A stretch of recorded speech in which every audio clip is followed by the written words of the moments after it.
Rebonjour. Oui, je vous ai fait une petite vidéo tantôt pour vous dire pourquoi j'enregistrais. Mais il faut partir du début si on veut arriver à la fin comme il faut. Alors donc, j'ai décidé pour me faire connaître que oui, mon Qui est Lucie est sur mon site web. Bien, je vais vous dire qui est Lucie, mais en vrai, en vidéo, en parole, en ajustement. Bref, qui est Lucie? Ben, non, je ne dirais pas ma date de naissance, ça me tente pas trop. Par contre, je peux vous dire qu'à 40 ans, oui, tout le monde le su, oui, j'ai fait une mort imminente.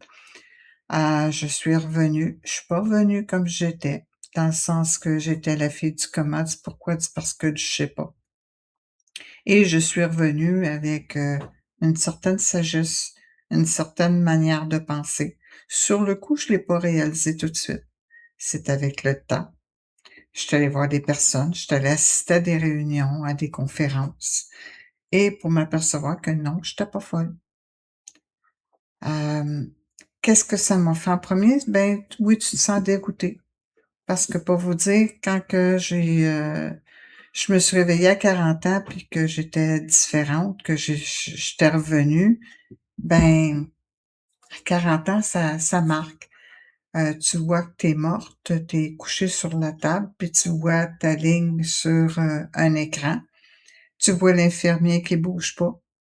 Et tu te dis: «Ben, je suis morte, il y a pas d'action, pourquoi je resterais pour me voir morte? C'est quoi l'intérêt?» Il y en a pas. En tout cas, dans ma tête, il y en avait pas. Et vu que j'étais un peu curieuse, j'ai décidé de monter en haut. J'ai vu la porte d'arche, j'ai vu des formes.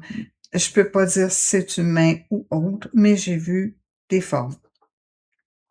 Il y a aucune méchanceté en haut, c'est zen, c'est vraiment là, tu veux demeurer là.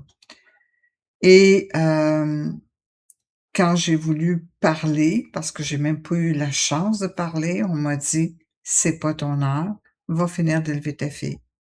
Oui, j'ai 2 enfants en passant.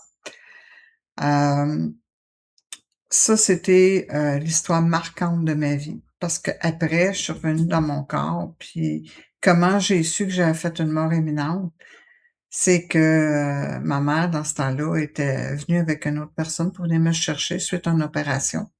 Et j'ai su que j'étais allergique à un gaz qui s'appelle le curare. Ce gaz, pour ceux qui connaissent pas ça, le curare, c'est dans le temps, dans les indigènes, il y avait les grands bâtons avec les fléchettes. Ils faisaient juste souffler dedans.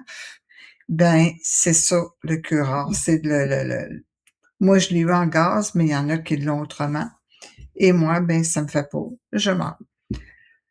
Bref, ça, c'était le plus gros épisode de ma vie.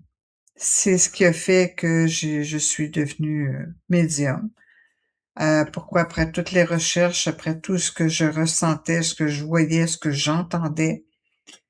Oui, j'ai passé par la phase de «je suis folle», mais avant ça,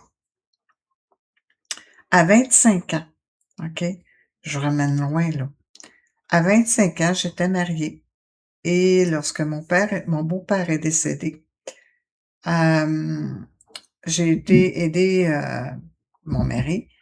Et on était chez la belle-mère, puis elle m'a dit, elle nous a fait coucher dans son lit. Dans ce temps-là, je pouvais parler aux personnes défuntes et je les voyais, mais je réalisais pas. Non, je pouvais pas parler, c'est vrai. Je leur parlais pas, puis j'étais pas vraiment consciente de ce qui se passait. Par contre, mon beau-père en étant mort et moi, j'étais couchée dans son lit. Ce que j'ai vu, c'était ses yeux, juste ses yeux, qui regardaient les miens et juste comme ça, là. Mais moi, j'étais couchée. J'ai réalisé que quelqu'un me regardait et j'ai fait vraiment le saut. Après, si on remonte dans le temps, beaucoup de tabous, j'avais peur qu'on me traite de folle. Oubliez pas, là, c'était avant l'âge de 40 ans, fait que l'internet existait pas. Heu, il y avait rien vraiment de concret, fait que je me suis tais. Je l'ai absorbé et c'est tout. C'est pour ça quand que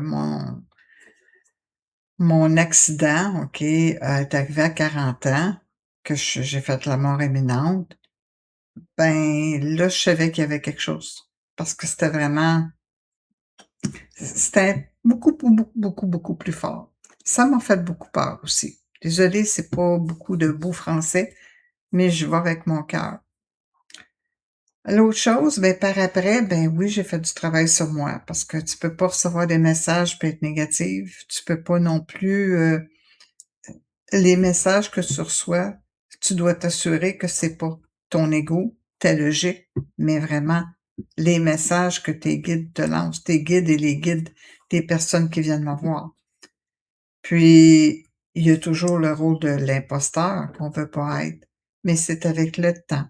C'est avec aussi, le travail sur moi, une formation de tarot numérologie. Mais quand moi je l'ai pris, je suis sortie de là après les 3 mois et j'en avais plein les oreilles.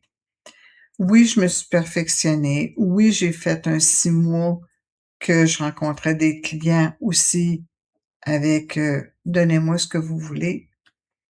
Puis je me suis rendu compte que le monde me prenait pas au sérieux. Sauf que le dernier client que j'ai fait comme ça m'a donné 5 $ pour 1 heure. C'est comme ça que j'ai commencé à demander d'être payée. C'était pas des fortunes, non. C'est toujours pas des fortunes. Mais s plus ça va, plus je vois le bien que je fais. Je suis pas là pour faire du mal, je suis pas là pour dénigrer. Je suis vraiment là pour vous booster, pour vous aider.